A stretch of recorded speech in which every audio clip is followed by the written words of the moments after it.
अमरावतीत महानगरपालिका निवडणुकीच्या आधीच अमरावतीत राणा विरुद्ध खोडके वाद पुन्हा उफाडला। खोडकेंनी एवढी गर्मी व दादागिरी करू नये, आमदार रवी राणा यांचं वक्तव्य। अमरावती जिल्ह्यात आमदार रवी राणा व राष्ट्रवादी नेते आमदार संजय खोडके यांचा कट्टर राजकीय वैर आहे। महानगरपालिकेच्या निवडणुकीच्या अनुषंगाने अमरावतीत पुन्हा राणा खोडके वाद उफाडला आहे। लोकसभेमध्ये संजय खोडके यांनी महायुतीच्या विरोधात काम केला, तर विधानसभा निवडणुकीसाठी अजित पवारांनी मला 50 फोर आले, हे खोडकेंना मदत करा, मी थोडं तरी त्यांचं ऐकलं नसतं तर एक फेरफटका मारला असता तर खोडके यांना 10,000 मतांनी पाडलं असतं। त्यामुळे त्यांनी एवढी गर्मी करू नये, दादागिरी करू नये।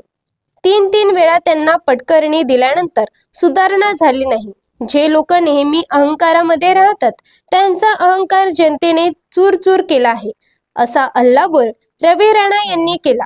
खोडके सुधारले नाही असं त्यांनी म्हटलंय, कसं पाहता त्यांच्या वक्तव्याकडे?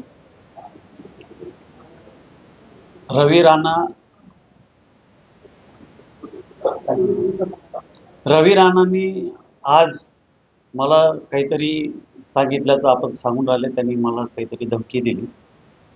मला नेहमीच ते धमकी देतात आणि इलेक्शनमध्ये त्यांनी जे सांगितलं की 3 वेळ पाडल्याचं काही हरकत नाही। जनता आहे, जनताच्या मतदानावर आपण निवडून येत असतो, जनतेच्या मतावरच आपण पडत असतो। त्यावेळी जनतेनं मला नाकारलं, त्याबद्दल मला काही खंत नाही, परंतु रवी राणामध्ये एवढी ताकद नाही की तो मला पाडू शकतील। आणि त्यांनी जे 10 वेळ म्हटलं की अजितदादांनी फोन केले, अजितदादांनी उलट फोन नाही केले। अजितदादा नवनीत राणाच्या प्रचाराला ज्यावेळेस आल्या होत्या तर त्यांना आणण्याचा उद्देशच रवी राणाचा हा होता की मी त्यांना त्याच्या प्रचारामध्ये आलो पाहिजे, यासाठी त्यांनी दादाला आणलं। आणि एअरपोर्टवरून ज्यावेळेस दादा त्यांच्या कार्यक्रमाला जात होते तर हे सातत्याने अजितदादाला म्हणत होते की खोडकेंना स्टेजवर बोलवा। त्यावेळेस अजितदादांनी त्यांना स्पष्ट सांगितलं की तुम्ही बोलावलं म्हणून मी आलो, खोडके येणार नाही यांनी मला पहिलेच सांगितलं आणि खोडकेंना मी बोलवू शकत नाही। हे त्यांच्या गाडीत जे तिसरे आपल्या अमरावतीचे इंडस्ट्रियलिस्ट होते त्यांनी ही प्रत्यक्ष मला हकीकत सांगितली। आणि ते जे म्हणतात की दादांनी फोन केले, मला रवी राणाला सोबत घेऊन माझी मतं खराब करायचे नव्हते। रवी राणा मला मतं देऊ शकत नाही, रवी राणा ज्याच्यासोबत जाईल त्याचे मतं खराब होत असते।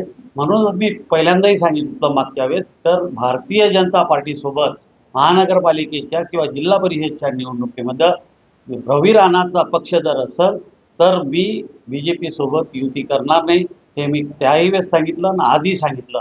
आजच्या त्यांच्या वक्तव्यावरून असं वाटते की भारतीय जनता पार्टी नवनीत राणा नाही रवी राणाच चालवते, असं चित्र आता अमरावतीमध्ये निर्माण झालेलं आहे। आणि रवी राणांचं सोबत त्यांनी सांगितलं की मला 2 वेळ पाडलं तर मी जनता पाडत असते, 2 वेळ नवनीत राणासुद्धा 2 वेळ पडलेले आहे। मी असं म्हणणार नाही मी पाडलं म्हणून, परंतु त्यांनाही 2 वेळ पराभवाला जावंच लागलं। 2014ला त्या पडल्या आणि त्याच्यानंतर पुन्हा पडल्या, आत्ता पडल्या। त्याच्यामुळं एवढा गर्व घ्यायची काही कारण नाही। आणि मी जे आहे मी माझ्या मेहनतीनं माझं उभारलेलं आहे आणि मला लोकांचा माझ्यावर विश्वास आहे आणि लोकांच्या विश्वासावर मी माझं राजकारण करत असतो। कोणाच्या कुबड्या घेऊन मी कधीच राजकारण केलेलं नाही। सर, अमरावतीचे आमदार ज्यांनी बोलले काही दिवसाआधी की युवा स्वाभिमान पार्टी जर असेल तर आम्हाला युती करायची नाही। तुम्ही लोकसभेमध्ये जर थोडं मागे गेले तर लोकसभेमध्ये त्यांनी महायुतीच्या विरोधात जाऊन काम केलं, बोर्डावर फोटो सुद्धा आपण टाकू दिला नाही आणि खुल्या नवनीत राणाच्या विरोधात काम केलं, कशासाठी? पाळासाठी। आणि त्या ठिकाणी जेव्हा विधानसभेमध्ये अजितदादांचे कमशा 50 वेळा मला फोन आले, किती वेळा? 50।